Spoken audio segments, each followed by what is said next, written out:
Hi there. In this video I want to share with you the story of Bluebeard. Now Bluebeard's a story that's not that common anymore, possibly because it's too frightening for little children.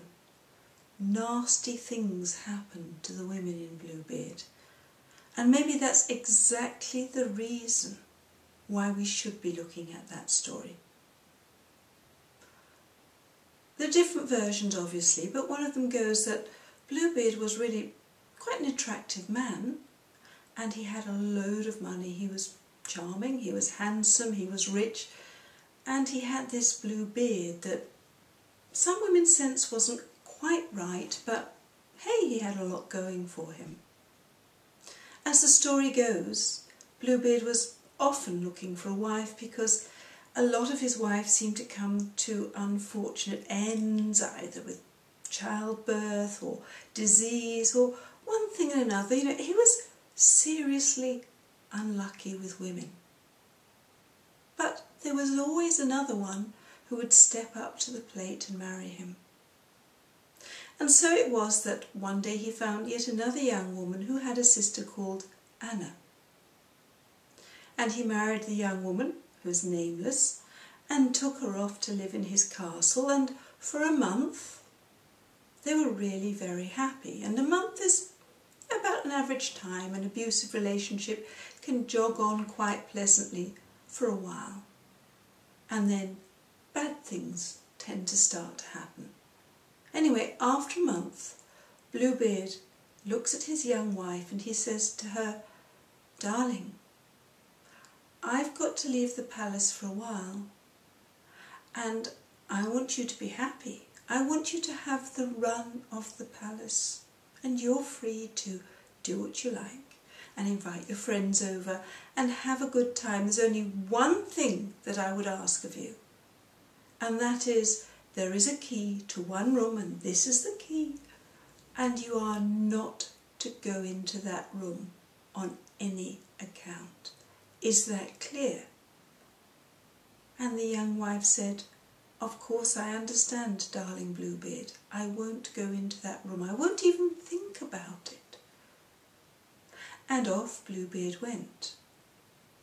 And the young wife invited her sister Anna to come and stay with her. Now, was Bluebeard sincere when he said, "I don't want you to go into that room, do not go into that room"? Or was he actually, by making such a business of it, focusing her mind on that one room, making her think, what's so important about that room that he doesn't want me going in there? Was it a calculation on his part? We can but guess.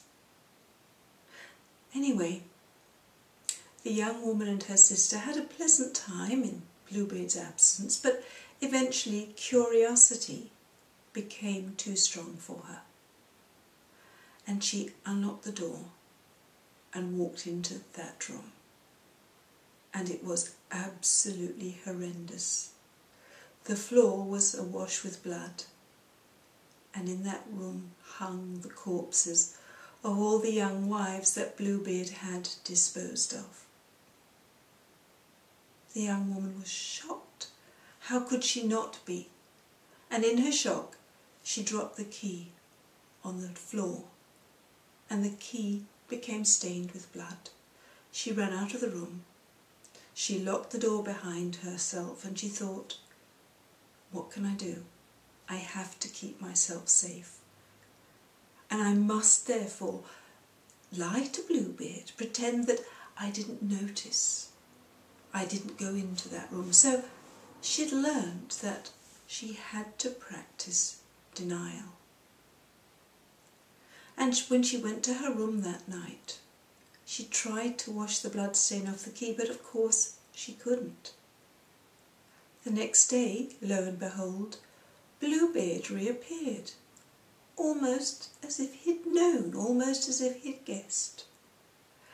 And he greeted his young wife very, very pleasantly and lovingly, and she responded, as warmly and affectionately as she possibly could, knowing the dreadful secret that she knew.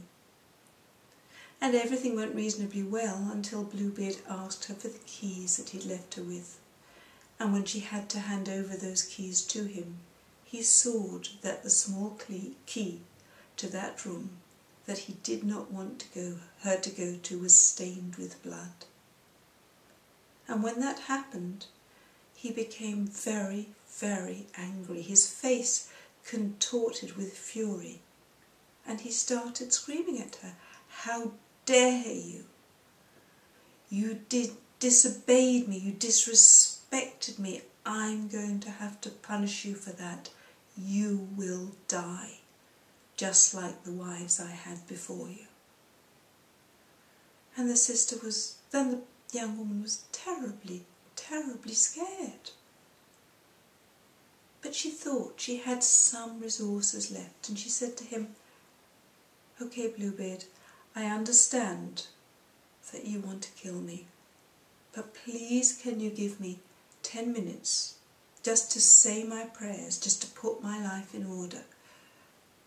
And Bluebeard responded surprisingly well and said, "Okay, you can have 10 minutes. And his young bride didn't pray. She ran off to join her sister Anna, and the two of them fled to the tower and locked themselves in, because Anna had said that their brothers were coming to visit that day. And the bride and Anna had both realised if they could hold out long enough, then maybe the brothers would save them. And those 10 minutes passed. They felt like an eternity to the two sisters, but of course they weren't. And then they heard Bluebeard's heavy tread on the stair, and he started to break the door down. And as he broke the door down, suddenly the brothers appeared to the rescue, and they killed Bluebeard. And as the story goes, his widow inherited all the money. She found a wonderful husband for her sister Anna, and in time she found herself a wonderful husband who helped her forget the trauma of what she'd been through, and she also rewarded her brothers richly for saving her life.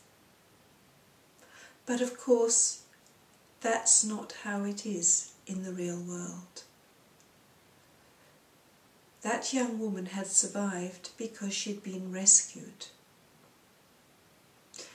In the real world, we can't rely on rescuers to arrive in time. We can't rely on rescuers at all. Most commonly, when we feel we need rescue, who happens along but an abusive man who senses the vulnerability and is in there like a shot. So what could that young woman have done differently? She could have paid more attention to what she knew about him. A man who has lost a lot of young women, a lot of partners, a man who has had a very bad relationship history, as had Bluebeard, is probably a very bad risk. She could have picked up on her feeling that there was something about his beard that made her very, very uneasy. She could have listened to him carefully when he said you can go anywhere except in that room, when he had made it so clear to her that there were serious consequences. She could have thought, what am I doing in this relationship? What am I doing with a man who hides things from me and who threatens me in that covert way? This is wrong. She could have trusted her intuition. She didn't. It was a fairy story, and though other women paid the price, she did not. She was very, very lucky. We both know that life is not a fairy story. You cannot override your intuition, take real risks with your safety, and hope that a rescue will come along. But you do have all the resources you need inside you to keep yourself safe. Will you start to rely on them? Bye for now.